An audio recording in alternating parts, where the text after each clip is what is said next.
జీవిత సారం ఏమిటి అంటే ఎప్పుడూ మనం జ్ఞానదీపంలా ప్రకాశించాలి. ఈ భౌతికమైన దీపం మానసికమైన దీపం కావాలి.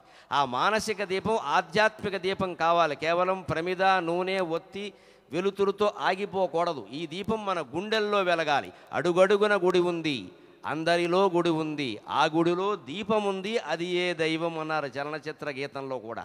ఆ గుడిలంటే మన గుండె, ఆ గుండెలో దీపం అంటే ఆత్మ. భగవంతుడు జ్యోతిస్వరూపంతో ఉంటాడు కాబట్టి మనం దీపం వెలిగించేటప్పుడు దీపం జ్యోతి పరం బ్రహ్మ దీపం సర్వతమోపకం దీపేన సాధ్యతే సర్వం సంధ్యాదీప నమోస్తుతే. బెంగాల్ దేశంలో, పశ్చిమ బెంగాల్లో ఇప్పటికీ సాయంత్రం వేళ ఆడవాళ్ళు దీపాలు పెడుతూ ఉంటే రవీంద్రుని యొక్క గీతాంజలిలోని పాటలు పాడుతూ ఉంటారట. ఈ ఆంధ్రదేశానికి ఎప్పుడు పడుతుందో ఆ అదృష్టం దీపాలు పెట్టే వేళ నన్నయ్య మొదలుకొని ఈనాటి కవుల వరకు ఉండే వారి యొక్క పద్యాలు చదువుతూ దీపాలు పెట్టేటువంటి యోగం ఈ నేలకి పట్టాలి అని మనం కోరుకుందాం. జీవితం జ్ఞానదీపమై వెలిగి చీకటిని పారద్రోలగలగాలి. ఈ బయటి చీకటిని పారద్రోలడం కొంచెం తేలికే. ఒక దీపం వెలిగిస్తే కొంత పోతుంది. 1,00,000 దీపాలు వెలిగిస్తే భక్తి టీవీ వారి బృహత్తర కార్యక్రమంలో 1,000,000 దీపాలు వెలిగిస్తే ఎంత చీకటైనా పోతుంది. ఇక్కడ ఈ పెద్ద ఆవరణలో మనకి ఎక్కడా చీకటి ఉంది అని మనకు అనిపించట్లా. అన్ని దీపాలు మనం వెలిగించాం. కానీ లోపలి చీకటి పోవడం చాలా కష్టమండి. అది రాగద్వేషాల రూపంలో ఉంటుంది. దాన్ని పోగొట్టుకోగలగాలి. దాన్నే శంకరాచార్య స్వామి చెబుతారు పరమేశ్వరుని ప్రార్థిస్తూ, ఆ లోపలి చీకటి పోవడం లేదయ్యా అంటారు. ఏకో వారిజ బంధవక క్షితినభో వ్యాప్తం తమో మండలం భిత్వా లోచన గోచరోపి భవతి త్వం కోటి సూర్య ప్రభక వేద్య కిం న భవసి అహో ఘనతరం కీదృగ్భవేన్మత్తమక తత్సర్వం వ్యపనీయమే పశుపతే సాక్షాత్ ప్రసన్న భవ. స్వామి పరమేశ్వర కైలాసనాథ, ఇవాళ ఈ ఎన్టీఆర్ స్టేడియంలో మా కోసం వెలిసినటువంటి కైలాసనాథ, ఏకో వారిజ బంధవక, పగలు మాకు కనిపించేవాడు ఒకే ఒక సూర్యుడయ్యా. 2 సూర్యులు 3 సూర్యులు ఎక్కడా లేరు ప్రపంచంలో. మనకి కనిపించిన సమయంలో అమెరికా వారికి కనిపించిన ఒకే సూర్యుడు. ఏకో వారిజ బంధవక క్షితినభో వ్యాప్తం తమో మండలం భిత్వా. సూర్యుడు ఒక్కడే అయినప్పటికీ భూమండలం మీద రోదసిలోనూ వ్యాపించినటువంటి మొత్తం చీకటినంతా పోగొట్టి లోచన గోచరోపి భవతి, చీకటిని పోగొట్టడమే కాకుండా మా కళ్ళకి కనిపిస్తున్నాడు కూడా. సూర్యుడిని చూడడానికి మనం ఇబ్బంది పడతాం కానీ మనల్ని చూడడానికి ఆయన ఇబ్బంది పడడు. అందుకని సూర్యుడు ఉపయోగానికి ప్రతీక, చంద్రుడు ఆనందానికి ప్రతీక. కార్తీక మాసం అంతా చంద్రుడు, ఇది చందమామ మాసం, ఇది వెన్నెల మాసం. వెన్నెలని మనం చూడగలం, చంద్రుడిని మనం చూడగలం. కవులు అందుకే చంద్రుడి మీద పాటలు పాడతారు. రావోయి చందమామ అని చాలా పాటలు విన్నాం. రావోయి సూర్యమామ అని ఎవరూ పాడరు. సూర్యమామ వస్తే మనం ఉండవు ఇక్కడ. అందుకని సూర్యుడు ఉపయోగానికి ఎక్కువ ప్రతీక, చంద్రుడు ఆనందానికి ఎక్కువ ప్రతీక. అందుకే శాస్త్ర విజ్ఞానాన్ని సూర్యుడు అంటారు, కవిత్వాన్ని చంద్రుడు అంటారు. ఆస్వాదించాలి ఖచ్చితంగా. వారి సూర్యకాంతిని ఉపయోగించుకోగలగాలి, చంద్రకాంతిని ఆస్వాదించగలగాలి. ప్రేక్షకులందరికీ ఒక విజ్ఞప్తి, స్వామివారు త్వరలో అనుగ్రహ భాషణం చేయబోతున్నారు.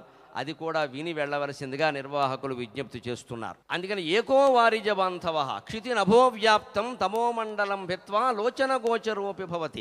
సూర్యుడు ఒక్కడే అయినా ఓ స్వామి మొత్తం భూమండలం మీద రోదసిలోనూ ఉండేటువంటి మొత్తం చీకటంతా పోగొడుతున్నాడు. పైగా మా కంటికి కనపడుతున్నాడయా. ఏం అదృష్టం ఇది, విచిత్రమైన విషయం కదా.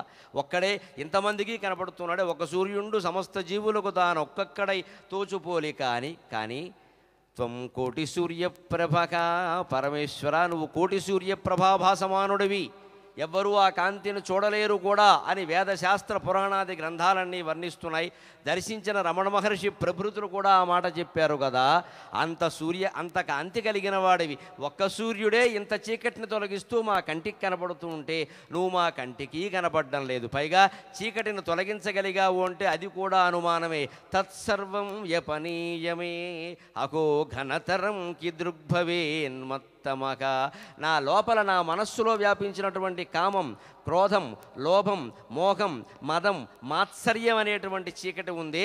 ఇది ఎప్పటికీ పోవడం లేదయ్యా. ఎన్ని కార్తీక మాసాలు వెళ్ళిపోయినా, ఎన్ని సంవత్సరాలు వెళ్ళిపోయినా, ఎన్ని వసంతాలు తిరిగి వచ్చినా, ఎన్ని శిశిరాలు వసంతాలుగా మారినా, ఎన్ని వసంతాలు మళ్ళీ శిశిరాలుగా మారినా, లోపల ఉండే రాగద్వేషాలు, మనుషుల మధ్యలో, అన్నదమ్ముల మధ్యలో, అక్కచెల్లెళ్ళ మధ్యలో, అత్తాకోడళ్ళ మధ్యలో, ఆఫీసులో ఉండే ఉద్యోగుల మధ్యలో, అన్ని చోట్ల రాజకీయం ప్రవహిస్తోంది వేళ.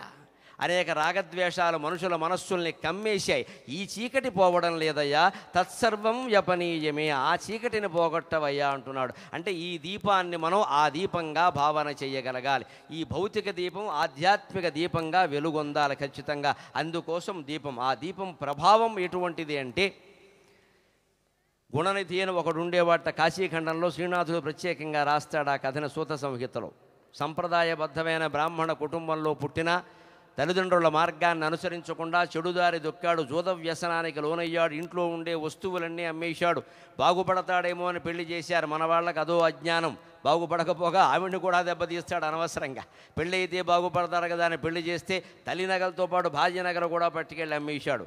ఇన్ని పాపాలు చేసినవాడు చివరికి తండ్రి శిక్షగా గృహ బహిష్కారం విధిస్తే అన్నం లేక వారం రోజులు వీధుల్లో తిరిగాడు. ఎక్కడా ఏమీ దొరక్క చివరికి శివరాత్రి నాడు ఒక గుళ్ళో అందరూ భజన చేస్తూ ఉంటే వాళ్ళతో పాటుగా భజన చేస్తే నాకు కూడా చివరిలో ఇంత ప్రసాదం పెడతారు కదా, భజనకు నేను ప్రసాదం కోసం వచ్చినా సరే భజన చేస్తే ప్రసాదం పెడతారు అందరికీ, ప్రసాదం తీసుకుని వెళ్ళండి అంటారని వారం రోజులు బట్టి కడుపు నకనకలు ఆడిపోతుందేమో పాపం. వాళ్ళ అమ్మని ప్రార్థించాడు. అమ్మ ఉంటే ఎంత బాగుండేది అనుకున్నాడు. అమ్మ అరుణగభస్తి బింబముల నుదయాద్రి అరుణగభస్తి బింబముదయాద్రిపయన్ బొడతేర గిన్నెలో పెరుగును వంటకంబు వడపిందియలున్ కుడువ వంగబెట్టు నిర్భర కరుణాధురీణయగు ప్రాణము ప్రాణము తల్లియున్నది హరహర ఎవరింక కడుపారసి బెట్టుదురీప్సితాన్నముల్. ఈ పద్యం ద్వారా ఒక్క రహస్యం చెబుతున్నాడు శ్రీనాథుడు మనకి, ముఖ్యంగా యువతరానికి. తల్లిదండ్రులు రకరకాల జాగ్రత్తలు చెబుతూ ఉంటే, సత్ప్రవర్తన గురించి చెబుతూ ఉంటే వినరు. ఈ పెద్దాళ్ళు ఇలాగే చెబుతారులే అంటారు. రేపు జీవితంలో దెబ్బతిన్నాక హార్దికంగా అన్ని నష్టాలు వచ్చాక మా అమ్మ చెబుతూనే ఉండేది, మా నాన్న చెబుతూనే ఉండేవారు అని తిరిగి వాళ్ళ పిల్లలకి చెబుతారు. విచిత్రంగా వాళ్ళ పిల్లలు కూడా వీళ్ళు చెప్పినట్టు వినరు. వాళ్ళు వెళ్ళే దారుల్లో వాళ్ళు వెళ్ళిపోయి మళ్ళీ వాళ్ళ పిల్లలకి చెబుతూ ఉంటారు. ఇలా పరంపరగా మనకి చెప్పుకోవడమే సరిపోయింది, చేసుకోవడం అనేది లేదు. ఇంకా చెప్పేవాళ్ళు ఎక్కువయ్యారు, చేసేవాళ్ళు తక్కువయ్యారు. అందుకని గుణనిధి బాధపడుతున్నట్ట. అరుణగభస్తి బింబం ఉదయాద్రిపయన్ బొడతేర. ఇంకా సూర్యోదయం అయ్యి కాకముందే నేను నిద్ర లేవకపోయినా సరే మా అమ్మ బలవంతంగా లేపి, ఒరే ఎప్పుడో రాత్రి అనగా తిన్నావురా, కాస్త తినరాని గిన్నెలో పెరుగు వంటకం ఏదో ఒకటి నా కోసం పచ్చడి తయారు చేసి ఆవకాయ బద్ద కూడా వేసి పెట్టేది. ప్రాణము తల్లి ఉన్నది. పెరుగన్నం ఆవకాయ అప్పటి నుంచి ఉంది లెక్క. అందుకని చలిదన్నం ఆవకాయ వేసి పెట్టేది, అరసి పెట్టేది ఆవిడ. కడుపు చూసి పెడుతుంది తల్లి ఖచ్చితంగా. తిన్నాను అంటే ఎప్పుడు తిన్నావురా నాకు తెలియదా ఉంటుంది. పిల్లవాడు అడిగితే అన్నం పెట్టడం కాదు, అడగకుండా పెట్టేదాన్నే తల్లి అంటారు. అందుకని అడగకుండానే మా అమ్మ అన్నం పెడుతూ ఉంటుంది. అటువంటి తల్లి ఉన్నదే హరహర ఎవరింక కడుపు ఆరసి పెట్టుదు రీప్సిత అన్నములు. ఇక నాకు పొట్ట చూసి తిన్నావా లేదా అని అడిగి పెట్టేవాళ్ళు ఎవరైనా ఉన్నారా అని వీధిలో గెంటేయబడ్డం వల్ల విపరీతమైన బాధకి, ఆకలి బాధ దేనికి తట్టుకోలేదు కదండి. దేనికైనా తట్టుకోవచ్చు కానీ దానికి తట్టుకోవడం కష్టం. అది భరించలేక శివరాత్రి నాడు వాళ్ళతో పాటుగా జపం చేసి భజన చేసి దీపాలు పెట్టి అన్నీ వాళ్ళతో పాటుగా కూర్చుని చివరికి అందరూ పడుకున్నాక నా నృత్యాలు చేసి పాటలు పాడి అలిసిపోయి భక్తులందరూ పడుకున్నాక గర్భగుడిలో ప్రవేశించాట. అక్కడ పెట్టిన ప్రసాదపు కుంభాలు ఎత్తుకుపోదామని ఆశ, 2 మెతుకులు తిందామని కాదు. ఆ అన్నం కొండ పట్టుకుపోతే ఓ వారం రోజులు తినచ్చు కదా అని ఓ విరితాపత్రయం. అందుకని వాళ్ళు అలాగే ఎవరైనా పట్టుకుంటారేమో చూస్తారేమో అని లోపలికి వెళ్ళి వాడు చేసిన పుణ్యకార్యాన్ని గమనించండి. ఈ దీపం వాడి జీవితాన్ని ఎంత కాపాడిందో. గృక్కిల్ మృంగుచునొక్కయోధనమగా కుంభంభు నీక్షించి గృక్కిల్ మృంగుచు ఒక్కయోధనమగా కుంభంభు నీక్షించి వాడకోణంబున మందరస్మియగు దీపాంకూరముంజోచి నిజ వస్త్రైకంశముంజించి చేనొక్కెన్ ఒత్తిగనే తదోచను శిఖన్ యోజించ వైశ్వానరున్. ఆ దీపం అక్కడ కొండెక్కేటువంటి స్థితిలో కొడిగట్టుకుపోతుంది, గుళ్ళో పెట్టిన దీపం. అందుకని దాన్ని కాస్త కొడిగట్టే దీపం పైకి మళ్ళీ వెలగాలంటే మనం ఏం చేస్తాం, ఆ ఒత్తి పైకి ఎగదోస్తాం. కానీ ఎగదొయ్యడానికి కూడా ఒత్తి లేదు, అయిపోతుంది. అందుకని వాడికి వేరే దారి లేక వాడు ప్రసాదాలు అయితే ఎత్తుకెళ్ళాలి, దొంగతనం చేయాలి పైగా. అందుకోసం దీపం కావాలి. దీపం లేకుండా దొంగతనం మాత్రం ఎలా వీలవుతుంది? అందుకని ఆ దీపం కావాలి కాబట్టి దానికోసం దీపం వెలిగించేట. ఎలాగ వేరే దారి లేక వాడికి అప్పటికే వాడు కట్టుకున్నటువంటి పంచే కండువా బాగా మాసిపోయి ఇంచుమించు చినిగిపోయినట్టుగా ఉన్నాయి కాబట్టి వారం రోజులుగా ఏకవస్త్రమేగా. అందుకని దాన్నే కొంచెం మొక్క చించి దాన్ని ఇలా కాస్త నలిపి ఒత్తిగా నలిపి ఆ కొడిగట్టేటువంటి ఒత్తికి గుడ్డతో చేసిన ఒత్తిని పేని జోడించట. శిఖన్యోజించే వైశ్వానరున్, ఈ కొత్తగా తీసినటువంటి గుడ్డ పీలికి ఆ అగ్గిని అంటుకునేలా చేస్తే వెంటనే దీపం వెలిగితే ఆ దీపపు వెలుగులో పరమేశ్వరుని చూశాడు. అనుకోకుండా కళ్ళనీళ్లు వచ్చాయి, కానీ ఆకలి దంచేస్తోంది. ఆ ప్రసాద కుంభాన్ని పట్టుకుని వెళ్ళాడు. తరువాతి జన్మలో ఆ గుణనిధి ఆ దీప ప్రభావం వల్ల కళింగ దేశపు మహారాజుగా పుట్టాడు. అరిందముడు అనేటువంటి ప్రేమి మీద ఇన్ని పాపాలు చేసినా సరే మన సంస్కృతి మనకిచ్చేటువంటి అవకాశం పాపాలు చెయ్యమని, చేసిన పాపాలన్నీ దీపం పెట్టి పోగొట్టుకోమని కాదు. నువ్వు పాపాత్ముడివి అని అందరూ బోధిస్తారు. కానీ హిందూ సంస్కృతి మాత్రం నువ్వు పుణ్యాత్ముడివి, నీకు పాపఛాయ లేదు. అహం బ్రహ్మాస్మి తత్వమసి, ఆ భగవంతుడు నువ్వే, ఆ పరమ పదార్థం నువ్వే అని చెప్పేటువంటి ఏకైక ధర్మం, ఏకైక సంస్కృతి హిందూ సంస్కృతి. అందుకని ఎటువంటి పాపాలు చేసినా పోవడం కోసం ఈ దీపావళి నాడు ఈ కార్తీక మాసంలో దీపం భక్తితో కనుక పెట్టినట్టయితే వచ్చే జన్మ చాలా మంచి జన్మ వస్తుంది. ఆ మంచి జన్మలోనే ఆయన కళింగ దేశపు మహారాజుగా పుట్టి జన్మాంతర సంస్కారం ఎక్కడికి పోతుందండి? రాజు తలుచుకుంటే ఏదైనా చేయొచ్చు. అందుకని దేశమంతా శివాలయాల్లో నిత్య దీపారాధన చెయ్యాలి. కార్తీక మాసం అంతా భక్తి టీవీ వారిలాగే కోటి దీపోత్సవం చెయ్యాలి అని ఆజ్ఞాపించట. అదిగో ఆ పుణ్యఫలంగా మళ్ళీ తరువాతి జన్మలో అతనే కుబేరుడై పుట్టాడు. శ్రీ వెంకటేశ్వర స్వామికి అప్పు ఇచ్చిన కుబేరుడు ఈ గుణనిధి. ఇన్ని పాపాలు చేసిన వాడు కుబేరుడై వెంకటేశ్వర స్వామికి అప్పిచ్చాడు. ఇప్పటి వరకు మనం ఎన్ని కోట్ల రూపాయలు కడుతూ ఉన్నా స్వామివారు ఇంకా అప్పు తీరలేదు అంటూనే ఉన్నారు. ఆయనకు అప్పించేంత గొప్పవాడు కుబేరుడు. అంత గొప్పవాడైన కుబేరుడికి మూలం ఈ గుణనిధి కథ. ఆ గుణనిధి అంత ఉన్నతికి రావడానికి మూలం కార్తీక మాసం దీపం, శివరాత్రి దీపం. దీపానికి అంత ప్రాధాన్యం ఉంది. పైగా ఈ పండుగలు ఈ మాసంలో ప్రత్యేకంగా మనం చెప్పుకోవలసినటువంటి పండుగ క్షీరాబ్ది ద్వాదశి.